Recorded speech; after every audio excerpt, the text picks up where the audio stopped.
अहम खबर देंगे आपको। बाजवा का मंसूबा था मुझे कत्ल करवाकर मुल्क में इमरजेंसी लगा दे।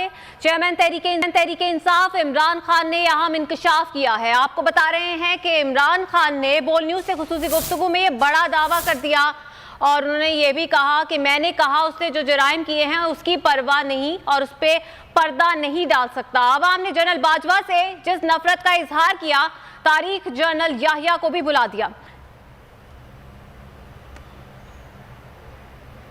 खबर अब्बास से मजीद तफसीलात जानेंगे। खबर बताइएगा। जी बिल्कुल, चेयरमैन तहरीके इंसाफ इमरान खान से बोल न्यूज के वफद की मुलाकात हुई है, जिसमें उन्होंने बोल न्यूज से खुसूसी गुफ्तगू करते हुए कहा कि अब जो है वो मैं कल अहम प्रेस कॉन्फ्रेंस करूंगा जिसमें अपने ऊपर होने वाले कातलाना हमले से अहम हकायक आवाम के सामने लाऊंगा। उनका कहना है कि भी मुझ पर होने वाले कातलाना हमले का जो है वो मजहबी टच देने की कोशिश की गई, मगर दरअसल वो एक साजिश थी।